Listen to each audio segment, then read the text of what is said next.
Jadi ini yang disebutkan oleh Nabi SAW. Nah, kemudian Abu Hurairah melanjutkan wa naumin ala witrin, dan aku juga diwasiatkan untuk melakukan salat witir sebelum tidur. Nah, salat witir ini minimal 1 rakaat, maksimal 11 rakaat. Dan salat witir tergantung tipe kita. Kalau kita tipe A yang bisa bangun di tengah malam setiap malam, ini mengikuti Nabi, itu melakukan salat witir bagusnya di tengah malam setelah melakukan salat tahajud atau qiyamul lail. Ini tipe A. Jadi orang tidak perlu lakukan dulu setelah salat Isya. Kalau dia yakin setiap malam dia bisa bangun. Ada yang model tipe B, yaitu orang yang tidak bisa bangun di tengah malam. Mungkin karena pekerjaannya melelahkan, dia tidak bisa bangun, dan dia yakin tidak bisa bangun. Sudah coba berapa kali, sudah disiram sama istrinya berulang-ulang, ada yang sudah dipatahkan ranjangnya, enggak bangun. Tipe yang begini, ambil witir setelah salat Isya. Habis ba'diyah, witirlah terus. Kalaupun nanti terbangun, maka dia boleh mengulang. Mohon maaf, kalaupun dia terbangun nanti, dia tidak perlu mengulang, karena Rasulullah mengatakan da witrani fil lailah, tidak ada 2 kali witir dalam satu malam. Ada pendapat yang mengatakan buka dulu kunci ganjil tadi, salat dulu 1 rakaat untuk menggenapkan yang sudah kita lakukan setelah Isya, baru kita sambung witirnya. Tapi pendapat itu dilemahkan oleh jumhur ulama. Jadi yang sudah salat witir setelah salat Isya tidak perlu mengulangnya kembali. Tipe yang ketiga adalah mereka yang ragu-ragu. Sekali bangun, 10 kali tidak. Nanti tiba-tiba bangun, ilak-ilak. Jadi enggak jelas. Yang tipe begini, itu disarankan ambil setelah salat Isya. Khawatir tidak bisa bangun. Kalaupun bisa bangun, maka kalau dia sudah lakukan, kembali ke hukum yang tadi, tidak perlu mengulangnya kembali. Baik. Jadi, di antara wasiat Nabi adalah jangan tinggalkan puasa 3 hari setiap bulan. Apakah ini hanya berlaku kepada Abu Hurairah? Tidak. Dalam kaidah, salah satu kaidah dalam usul fiqh disebutkan al-ibrah bi umumil lafaz wala bi khususis sabab. Kalau ada satu ungkapan, maka yang diambil adalah ungkapan itu menjadi hukum yang umum, bukan gara-gara sebab yang khusus. Memang sebabnya untuk Abu Hurairah, tapi hukumnya berlaku untuk semua kita. Nah, jadi mereka yang mencintai Nabi-Nya, maka lakukanlah wasiat Nabi berpuasa 3 hari dalam setiap bulan.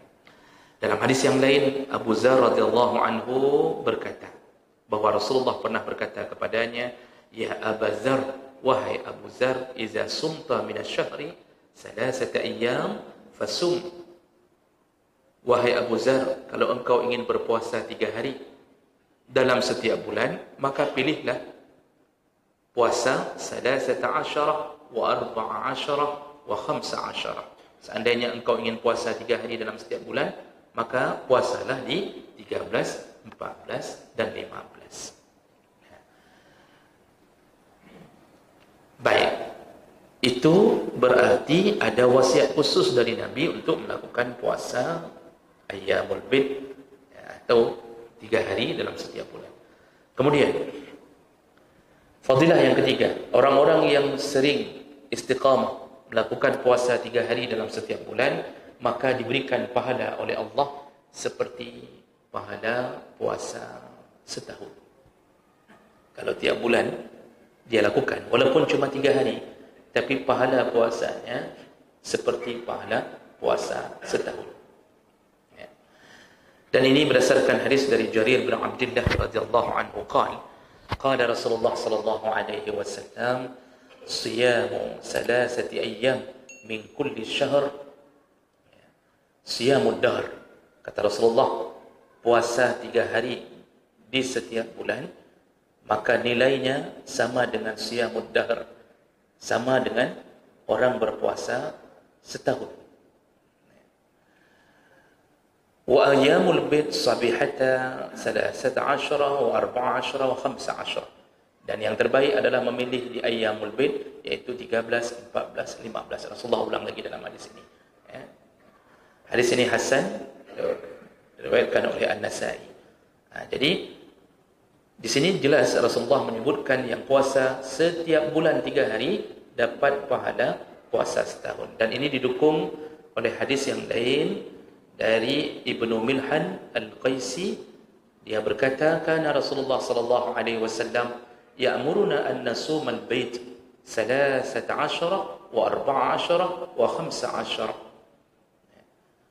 Rasulullah menyuruh kami untuk berpuasa Ayyamul Bid 13, 14 dan 15. Wa qala hunna kahayatid dahr. Lalu beliau mengatakan, siapa yang puasa di 3 hari itu, arti 3 hari setiap bulan itu, maka dia mendapatkan pahala puasa setahun. Dalam hadis riwayat Bukhari dari Abdullah bin Amr bin An-As, "Shaumu salasati ayyam shaumud dahr kulli." Siapa yang puasa 3 hari dalam setiap bulan, maka dia mendapatkan pahala seperti pahala puasa setahun. Nah, sekarang kita berhitung-hitung bagaimana bisa dapat pahala puasa setahun. Ternyata para ulama mengatakan setiap satu amalan minimal Allah balas satu kebaikan, minimal Allah balas 10. Man jaa bil hasanati falahu 10 amsalha. Siapa yang mendatangkan satu kebaikan, amal baik, dia dapat pahala 10 kali lipat. Jadi yang dimaksud di situ adalah kalau orang puasa 3 hari saja setiap bulan, 1 hari kali 10, berarti seperti dia berpuasa 10 hari. 3 hari kali 10, maka dia seperti berpuasa 1 bulan. Pahalanya. Kalau setiap bulan dia melakukan itu, 3 hari, berarti dia berpuasa sepanjang bulan. Maka dia dapat pahala puasa setahun yang melakukannya setiap bulan. Jadi bayangkan begitu besarnya pahala Allah beri hanya dengan melakukan amalan ringan, tapi dapat pahala yang terlalu mewah. Makanya kalau kita mau mikir-mikir, salah satu nikmat Allah kepada kita umat Muhammad, amalan kita ringan, tetapi Allah beri pahala dengan yang berat. Ini bentuk kasih sayang Allah kepada kita. Untuk apa Allah lakukan itu? Kenapa diperbesar-besar pahala? Agar mudah kita masuk surga. Wa amma man thaqulat mawazinuh fahuwa fi 'aishatir radiyah. Orang yang berat timbangannya dengan amalan, maka dia mendapatkan kehidupan yang dia ridha. Apa yang dia ridha? Surga. Tidak ada yang kita ridha kecuali surga. Kita di dunia, Bapak Ibu yang Allah muliakan, apapun yang kita dapatkan, pasti ada celah ketidakridhaannya. Pasti ada. Kita dapatkan istri yang cantik, salihah, pasti ada tidak ridhanya. Apa tidak ridhanya? Mungkin kita berfikir pasti ada kekurangan. Kadang-kadang cantik, salihah, tapi agak sedikit mepep-pep. Itu sudah mulai kita kurang ridha di situnya. Atau suka ngambek. Itu kadang-kadang juga begitu. Atau habis makan jengkol, kentutnya bau. Itu juga berarti kita tidak ridha. Dan ketika kita mendapatkan bidadari surga, langsung ridha, karena tidak ada lagi kekurangan, tidak ada lagi celah untuk mengatakan tidak ridha, sempurna. Makanya istri kita, berusahalah kita masukkan ke dalam surga agar menjadi yang sempurna. Di dunia tidak. Begitu juga istri, tidak ridha, pasti ada tidak ridhanya pada suami. Orangnya baik, tidak pelit, uang belanja dikasih melebihi harapan. Tapi apa kekurangannya? Kurang setia. Itu bukti kurang setia apa? Di HP-nya ada yang kadang-kadang dicurigai oleh istri. Dia sudah mulai tidak ridha. Padahal tadi yang lain banyak kelebihan. Begitu juga kita punya rumah besar, pasti ada sisi yang tidak ridha. Di belakang kurang pas, dapur bocor, plafon kurang, warnanya kurang cocok. Kayaknya harus ganti dengan plafon Sunda. Kalau ganti dengan pelafon Sunda, ada jemaah kita yang bisa melakukannya. Nah, jadi jemaah belaka Allah Subhanahu Wa Taala ini tidak disuruh iklan ini. Saya tunggu pelafon free untuk saya satu. Jadi jemaah belaka Allah Subhanahu Wa Taala, masya Allah ada saja yang tidak rida. Mobil kita tidak rida. Semewah-mewahnya mobil tidak rida. Buktinya ganti-ganti ban. Buktinya rem ganti. Buktinya ini. Dan banyak sekali. Masya Allah kita rida di saat kita masuk surga. Makanya orang-orang yang tahu tentang keindahan surga, maka dia berusaha untuk mendapatkan pahala selama umur masih diberi oleh Allah. Maka berjuanglah Bapak Ibu kalau tidak mampu Senin Kamis. Karena kalau Senin Kamis kan 8 hari itu kita lakukan. Kalau tidak mampu, berjuanglah untuk lakukan Ayyamul Bid 3 hari. Kalau bisa semuanya, alhamdulillah. Namun para ulama sepakat berdasarkan hadis Nabi, tidak boleh puasa Ayyamul Bid kalau beradu dengan hari Tasyriq. Karena Ayyamul Tasyriq Yaumul Akli Wasyurbi, itu hari-hari makan minum. Tidak boleh puasa kalau beradu dengan hari Tasyriq. Kemarin kita beradu dengan hari Tasyriq waktu kemarin. Itu haram puasa. Jadi boleh digeser. Geser ke hari berikutnya. Tidak mengapa. Berdasarkan hadis Nabi tadi, pilihan terbaik Ayyamul Bid 13, 14, 15. Namun boleh diganti dengan hari yang lain. Yang penting ada puasa 3 hari dalam setiap bulan. Satu lagi, makruh hukumnya berdasarkan hadis Nabi, puasa terkhusus menyendiri di hari Jumaat, tidak bersambung dengan Kamis atau Sabtu. Juga makruh puasa di hari Sabtu menyendiri, tidak bersambung ke Jumaat atau Ahad. Begitu juga hari Ahad. Dan ini semua dimakruhkan Nabi. Ada beberapa hadis yang menyebutkan itu. Salah satunya waktu beliau datang ke rumah salah satu istrinya Ummu Maimunah. Lalu dia bertanya, Ummu Maimunah mengatakan, aku sedang puasa ya Rasulullah. Hari itu adalah hari Jumaat. Lalu kemudian Rasulullah berkata, asumti yaumul khamis? Kata Ummu Maimunah, tidak ya Rasulullah. Aku tidak puasa kemarin. Hal satasumina gadan? Engkau akan puasa besok wahai Maimunah? Kata Maimunah, enggak ada rencana ya Rasulullah. Kalau begitu bukalah puasamu, kata Rasulullah. Jadi dimakruhkan puasa menyendiri Jumaat atau Sabtu atau Ahad. Apa hikmahnya? Para ulama sepakat mengatakan hari Jumaat dimakruhkan puasa menyendiri karena kelebihan hari Jumaat adalah memuliakan hari itu dengan ibadah Jumaat. Dari pagi datang cepat segala macam. Jadi jangan diperlemah dengan puasa kalau menyendiri. Kemudian hari Sabtu, hari yang disepakati adalah harinya orang-orang Yahudi, hari Sabat orang Yahudi. Jadi jangan menyendiri seakan-akan kita ingin membesarkan hari mereka. Lalu hari Ahad adalah hari yang diperuntukkan untuk orang-orang Nasrani, dan ini juga sama. Jangan diniatkan seakan-akan kita membesarkan hari mereka. Maka dimakruhkan puasa menyendiri. Jadi kalau mau sambung 2 hari tidak mengapa. Sambung 3 hari, itu sesuai dengan keterangan dari Nabi SAW. Baik, jadi kalau begitu, yang puasa rutin tiap hari, tiap bulan 3 hari, dia dapat pahala puasa seperti setahun penuh. Syaratnya istiqamah tiap bulan, tiap bulan. Baik, berikutnya, fadilah berikutnya. Orang-orang yang melakukan puasa 3 hari setiap bulan, berdasarkan hadis Nabi, ternyata bisa melapangkan hati, menghilangkan kesempitan hati.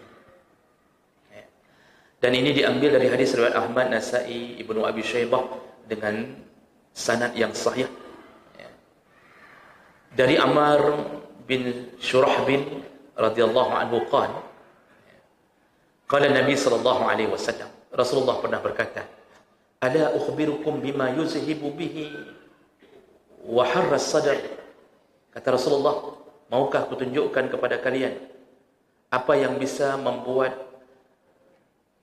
menghilangnya panas di dada? Itu kalau kita terjemah literal. Maksudnya Rasulullah ingin mengatakan, mau kutunjukkan kalian amalan yang bisa membuat hati lapang, tidak sempit, dada tidak panas. Yaitu saumu salasati ayyam min kulli syahr. Puasalah 3 hari dalam setiap bulan. Jadi jemaah Allah, dan ini hadis ini sahih. Orang yang puasa 3 hari setiap bulan, maka salah satu kelebihannya hatinya menjadi tenang, hatinya menjadi lapang. Ini dalam segala perkara, dalam menangani sebuah perkara apapun, mengambil keputusan dalam urusan rumah tangga atau urusan apa saja, maka dia mengambil dengan hati yang lapang. Dia terima musibah pun dia terima dengan hati yang lapang. Saya mencoba mencari tahu, karena saya coba cari di kitab-kitab syarah hadis ini, tidak banyak disebutkan apa hubungannya puasa 3 hari dengan hati yang lapang atau tidak sempitnya hati.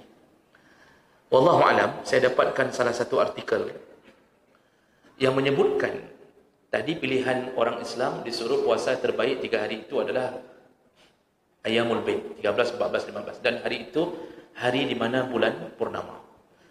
Ada artikel yang menyebutkan ada sebuah penelitian dilakukan oleh salah seorang peneliti di Amerika. Allah alam tidak disebutkan namanya dalam artikel itu.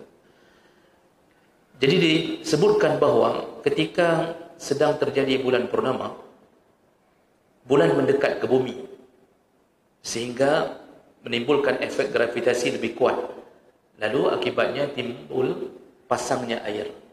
Jadi air pasang ketika bulan purnama.